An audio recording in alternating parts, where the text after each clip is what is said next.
Look at these two eager beavers. Hey, where you going? Ready to go down the stairs, out the door because it's Tuesday, and Tuesdays are good if you can get them. Everyone missed you, Steve. We're going to even have Mitt and more in a few minutes, and T-Rex, the triple hop. Haven't seen that in a few days. Let's do it. A 1 and a 2 and a 3 and out the door we go. And back. Because there was a fun smell there. What does that mean? Tuesdays are good if you can get them. Well, if you're new here, there's been a weather pattern pretty much all year long. It goes way back to ski season when T-Rex and I were going out the door at Mount Mansfield. And it had been a Thursday and Friday front with a bunch of snow, and there was a bunch of wind and chill over the weekend. And then high pressure ended up coming over us on Tuesdays with a blue sky. And although it was cold, there was no wind. So the lifts were running and we had powder skiing.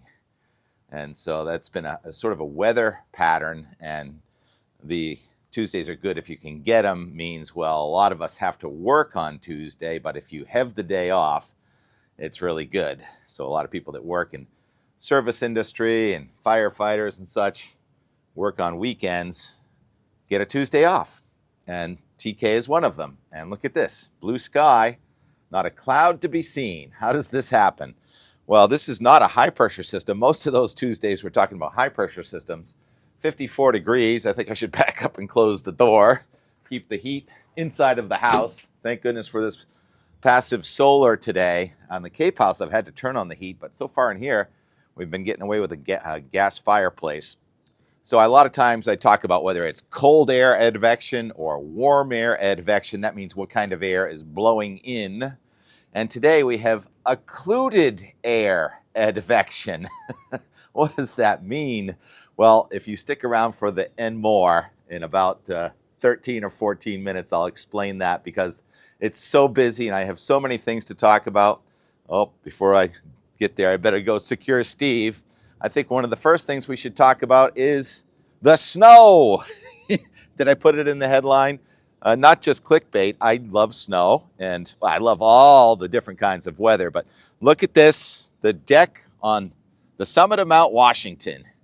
The first inch of snow came down as it poured rain all day yesterday.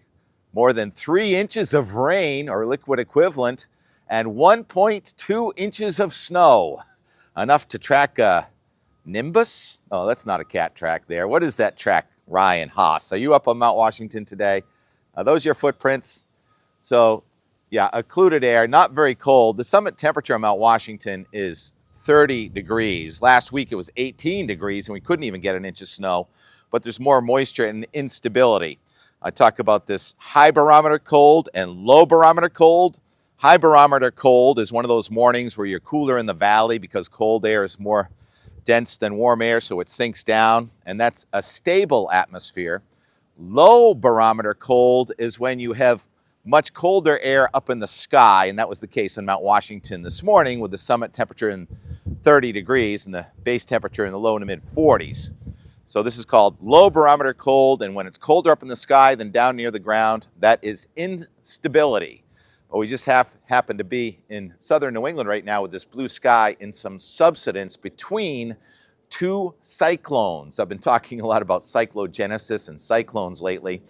So what a cyclone is, it can be anything from a very weak low pressure center to a category 5 hurricane. It just means that this low pressure has developed a closed isobar. And all it takes is one closed isobar, meaning a line of equal pressure around the center of a low pressure system.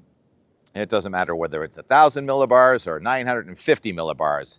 If it's got a closed circulation, that is a counterclockwise circulation, it is called a cyclone. So we're learning a lot of weather here. If you watch every day, it adds up after a while. And so we have dual cyclones this morning. The one that came into New England yesterday, it's decaying a little bit over northern New England. Here's the satellite imagery, but it's still there. And then there's a gap with some nice subsidence between the new cyclone coming at us that's already formed, and it's going to reform over New England on Wednesday. That's right now over Lake Superior. So there's a little gap today, probably the driest day of the week today. Here is the 18Z, that's 2 p.m. surface plot for today. And no, there is no high pressure system.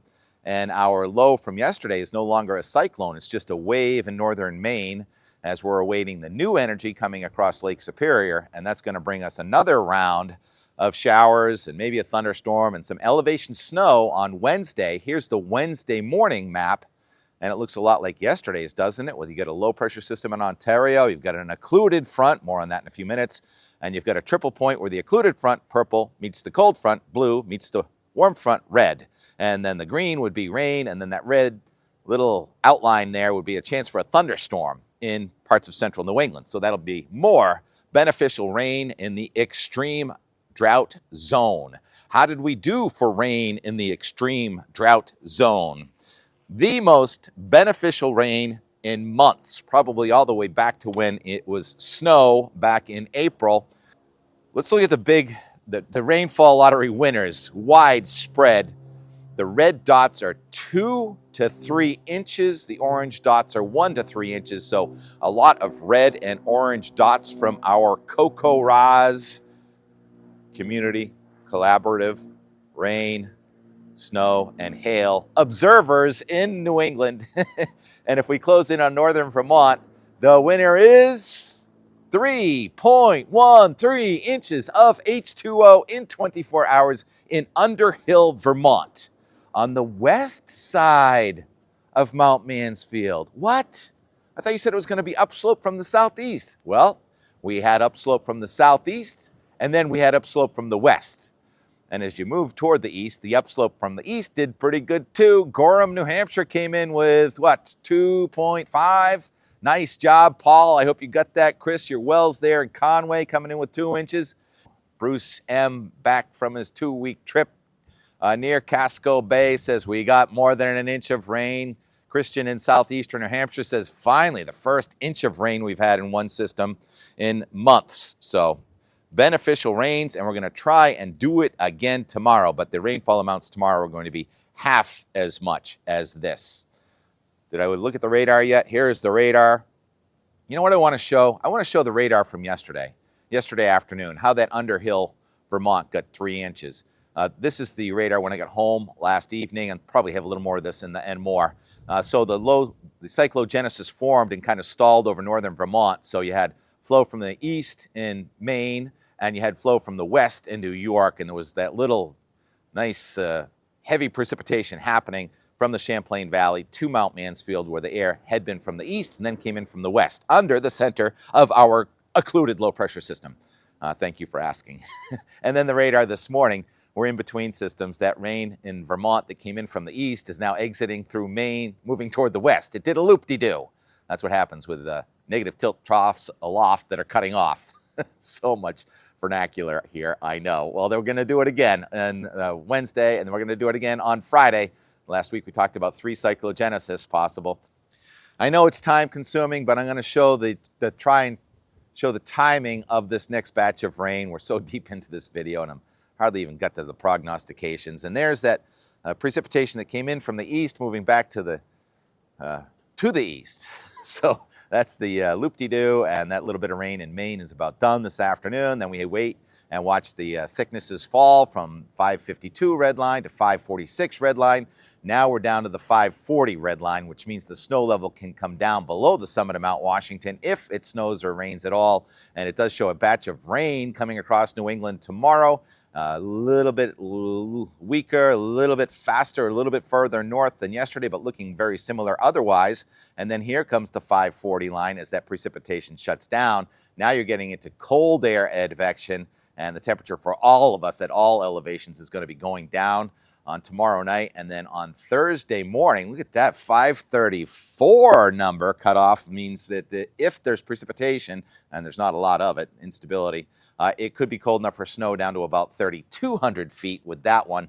And then if it stops here, when it stops at 2 p.m. on Thursday, what do you see there on the west side of the map over Lake Erie? Look at those yellows. Those are heavy raindrops mixed probably with sleet and snowflakes. Lake effect snows there in northwestern Pennsylvania coming off of Lake Erie, and also lake effect, did I say snow? Lake effect precipitation also coming off of Lake Ontario near Watertown, New York. And you can see a couple of those green dots coming all the way over to Vermont. So the first lake effect combined with upslope precipitation, snow at the very top of Killington, where maybe the snow guns will come on during this event. Maybe, we'll see. I think they're trying to be conservative with their snowmaking, obviously, because we haven't seen too many guns go so far this season. All right, so how much precipitation would that be? QPF, quantitative precipitation. And it looks like for a change now, or for the second time in a row, Cape Cod, where yesterday did not get the most rain, although Cape Cod we did get a ½ inch of rain. We'll see that in a minute.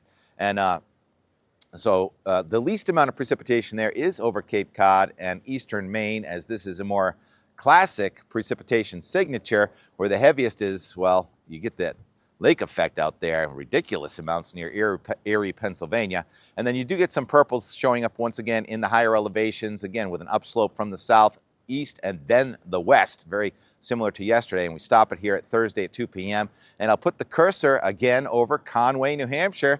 Made such great friends there last week, and know the dire straits you have with your wells and such. So another 2 inches of precipitation is possible in the Mount Washington Valley. Wonderful. And there are some yellows up there, so Mount Washington may pick up another 3 inches, which would help us verify what we saw yesterday of 6 inches total event for the tops of the presidential range there, and also parts of Vermont, again, getting some pretty dark reds and close to yellow. So inches of precipitation possible here, and it's going to precipitate again on Friday too. Okay, we break for handsome cats and interesting boats. The blue water is a reflection of the blue sky. Boating season winding down, although that's the kind of boat that looks like it might want to go to Florida. What's your favorite wine? I want to go to Florida. Yeah, we do comedy here too. Oh, getting a dump truck of boulders just around the corner. Did you hear it? Can't see it though. And the crew was here yesterday trying to patch up another blowout we had there. And it looks like somebody might be getting some stairs. Are those stairs? They look like stairs. Somebody. And how many boats do we have more? Let's keep track of these. 1, 2, 3, 4. So 2 boats have been pulled. We'll be watching for the rest of these boats getting pulled. That one's coming at us. Now I'm thinking of the high seas forecast and the hurricane forecast. National Hurricane Center says that system now in the Caribbean, moving ever so slowly, is intensifying, becoming more organized, and likely is Tropical Cyclone, cut off low pressure system with a closed isobar, Mellisa over the next 2 days. And I was going to try and show you what it looked like going through the Caribbean, but it shows up at the end of our Euro forecast. So let's go to the Euro now. This is the bigger picture day by day. If you watch every day, you can tell what the H's and the L's and the blue lines and the red lines and the black lines mean. So we've got our little low in Maine pulling out today. We've got a new upper level digging trough over the Great Lakes, and the low that's there now is going to redevelop. Cyclogenesis number 2 of the week over northern New England, with this band of rain and very high elevation snow coming in tomorrow. And then Thursday, kind of a little in between with some instability showers, especially coming off of the Great Lakes. A few more snowflakes on Mount Washington, should get up to about 2 inches by then. And the next little, not really cyclogenesis, but upper level low swinging across the Great Lakes is going to generate another batch of precipitation on Friday. And now we are all getting into a higher barometer cold, and that means a freeze down to the valleys in a lot of spots here by the Saturday morning. Now, your best weather is going to be at the coast with an offshore flow, but it'll be cool to cold, 40s north, 50s south at lower elevations as high pressure builds. And then what happened to the storm track coming off the Pacific? The storms in the northwest are being shunted to the south, and a wholesale change from the last couple of days. There's no storm stalling out over the Great Lakes. There's no warm wave in central Canada. The Greenland block showing its power with a system, a massive storm missing us to the south on Monday, but it leaves behind in its wake another storm that was supposed to be over Chicago or Milwaukee in the last couple of days when it was days 9 and 10. Now it's days 8 and 9, and that storm is off to the south, and it's not moving too fast. Greenland block, high pressure in eastern Canada. I can't explain all the details on this, but the model should have a better handle when it knows there's a Greenland block to not try and send those storms into the Great Lakes. And now day 10 is now Thursday, Halloween Eve, October 30th, and look at that, dual storms to the south of New England, cold high pressure here with those arcing backwards from northeast to southwest, 540 and 534, blue lines in New England, cold and dry the day before Halloween, but off to our south, well, on the west side before I go south, another storm coming in off the Pacific Ocean, parade of storms off the Pacific. We've covered that quite a bit. And there would be a storm, not tropical, over, where is that? Eastern Kentucky, Tennessee. And there's sort of a connection to what looks almost certainly to be Hurricane Mellisa. And with Hurricane Mellisa near the Bahamas and almost due south of New England, that is kind of in our wheelhouse. Could it be that it tries to suck up against the coast and come our way?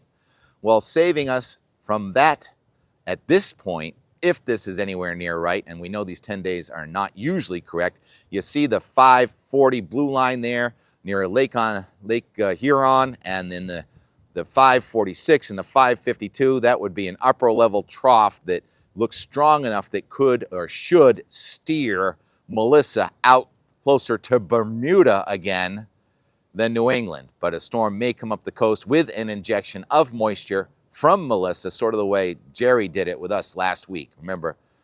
All right, that's the end of the forecast part. Remember a week ago today, Cape Cod, we were in a nor'easter here. We got about 4 or 5 inches of rain in Weymouth. Cape Cod got 6 inches of rain, and that was from a complex evolution of what looked like a tropical storm off South Carolina, a wave on a warm front, and Hurricane Jerry. Well, it never became a hurricane. It was forecast to become a hurricane, but it didn't. So look at that. We got a crane on the beach over there. We've got a beautiful research boat, which my eyes are not that good, but I'm sure you're reading the name of it right now.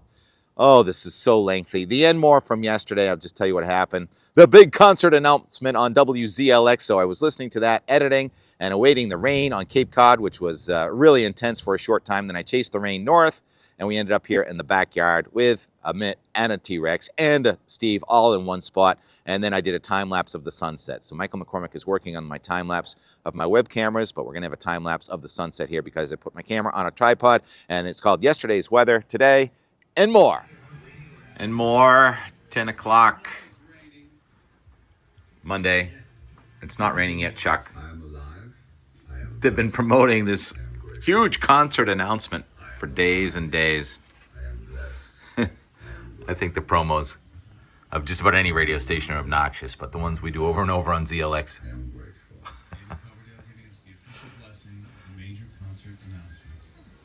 It's coming out of Alexa, so you can't see it.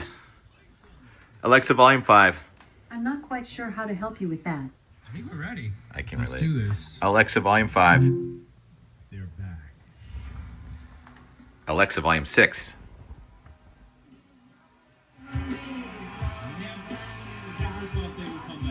Rush. Changes are not permanent, but changes. Rush, the 50-something tour, is coming to the Garden September 12th. Tickets on sale Friday, October 31st at 12 p.m. Ticketmaster.com. Rush returns. Last time they played Boston, June 23rd, 2015 at the Garden during the R40 Live Tour. God, that was 10 years ago. 10 years ago. All right, I remember so that. there it is. Do you remember that? Rush. You were there. But let's not rush too fast. Were we there at that show? Life is scary out there. There it is. Monday in October 20th, and we're getting our lawns cleaned up. As much kind of compost and the sticks and leaves on the ground as anything, but the grass is green. Obviously, I don't take care of this backyard as well as my neighbors do I? Greg's dependable, very dependable. Just about every Monday. Yeah, every Monday since springtime. Chop it up, Should have put some more seed down. And incidentally, 63 degrees indoors and out. The heat did come on in the South Dennis house. Freshly manicured. I love the lines, how they connect. Angela, from your yard to our yard. And for one moment, we've got fewer leaves in our lawn than in Scott's, but I'm sure that'll be remedied soon. Jim and Amy, thanks for watching, no matter where you are. I am South Dennis. Very dependable. And I talk about winterizing. I haven't actually done the outdoor shower. I haven't shut down the water yet. And Peter Hecking, if you're watching, I was manipulating the rake pile yesterday, and I broke the handle on that tool you left me. Sorry about that. Oh yeah, tool. 11:47 a.m. on our back to work Monday, and the weekend chores lingered into Monday. Put the glass up where the screen has been all summer on the storm door, and you don't need a radar to know when it's about to rain. You just look at the sky, and when it's just steel gray all the way down to the horizon, just a few stratocumulus below, a nimbostratus or even a cumulonimbus. Rainfall is imminent. There it is, just getting to the mid-Cape. Nice line of downpours there from Martha's Vineyard to Buzzards Bay to Boston, just getting into Cape Ann and the mid-Cape here, so we get the glass up just in time. Ground's getting wet. And I'm not expecting more than a quarter of an inch of rain here. Should we wait it out? Why not? Made it this far. How am I gonna measure it though? I need another rain gauge here. We'll do an eyeball. 12:40 p.m. Very dark out on this midday back to work Monday, and there's the radar showing the heaviest rain coming right across the middle of Cape Cod. Now this is WeatherTap, and you can go to Enhanced Echo Tops to see how tall the cloud is. So there's some light green right there over Cape Cod. So these are greater than 25,000 feet tall. Those are just the echo tops. So the rain coming down from way up there above the freezing level. So these are snowflakes up around, probably about 12,000 feet or so. So if we had mountains to 12,000 feet, we'll be getting snow. Instead, we're at sea level. And I put the bucket out, and I'm getting soaked just opening this door, looking at the sheets of rain coming across Fallon's Pond. Winter is coming. Tired of me saying that yet? But not yet. Not yet. 2 o'clock, so it lasted longer than an hour. Get that going for us. Hey, who's that? Situate jug has an oak leaf and 3/4 of an inch of water in it. No, an inch, but you can see it's got a wider mouth than body, so I'm gonna call it maybe ½ inch, maybe. And there's the water since October, what was it? 10-day water, over 5 inches. Yeah. And we'll just leave this one upside down because it's cracked. And maybe the time lapse is coming back. Michael McCormick is in South Korea, where it's about 13 hours ahead of us, working on the webcams for me. Thanks, Michael. All right. To the T-Rex. But before I leave completely here, what I neglected to mention yesterday, I wanted to point out that those are not Montauk daisies. Those are a genus of chrysanthemums. Getting a nice drink of water here, adjacent to their cacti friends and wild roses. All right, 2 p.m. Let's go. Head north. Just going up Mayfair now. Seconds later, some pretty deep puddles around. Can't see them really right here, but this is the back edge of the rain. So we are leaving the rain, and there were puddles several inches deep. Yeah, a lot of times the very back edge is the heaviest rain. Bring it in winter. Some pretty deep puddles back there behind me. So a little over ½ inch, pretty sure. Sunny. 60 degrees. Temperature's going down.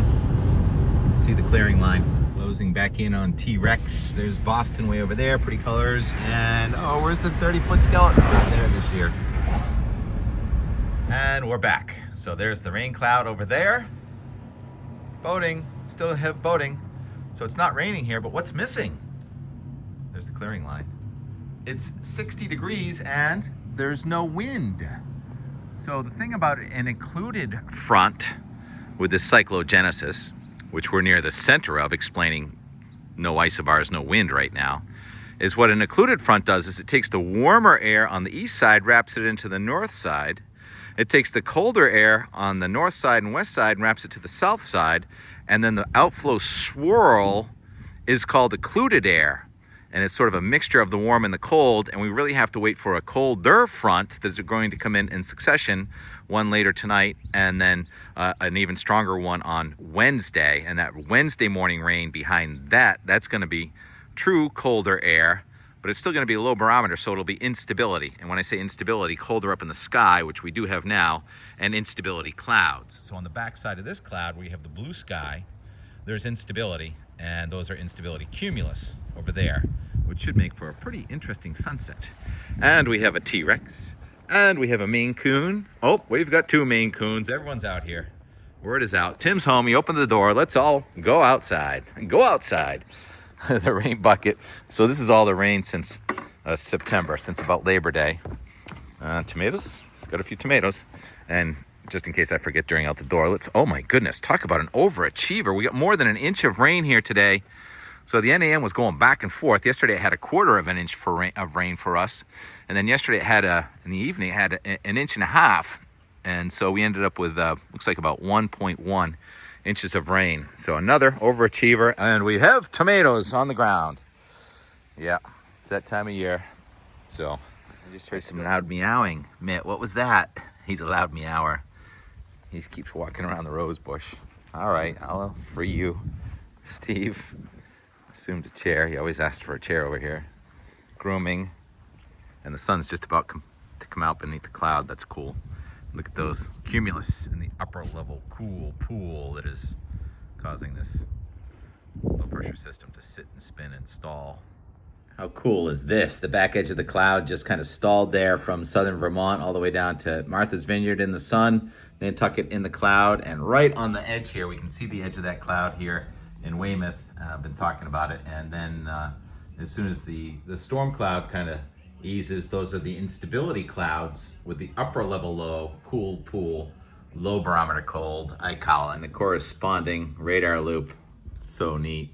So there's your negative tilt trough digging in and cutting back, and now the whole thing's going to cut off, and that's some cold air aloft there with those cumulus and probably snowflakes coming down to about 7,000 feet there over the Berkshires. Of course, we don't have mountains up to 7,000 feet. Otherwise, there's the sun. The birds are singing. Where are you going? It's a dead end there. Okay, Steve, you just be yourself. Don't look at the camera. He almost never looks at the camera. And due to popular demand from the voices in my head that love time lapse, I'm gonna make one using the tripod on Steve's chair here. And we'll watch the sun go down just to the north of the Four River Bridge. We've got a limited time with the sun going down where we can still see it from the backyard. So let's play it out with some piano music. Captain Spacetime up and down, round and round. Marky K, thanks for texting today. Chris Butler and Jack, my old friends I haven't seen in a while. This one's for you. Very good. Enjoy this little upper level low cyclogenesis occluded front. Swirl of air over North Weymouth, Massachusetts. Talk to you tomorrow.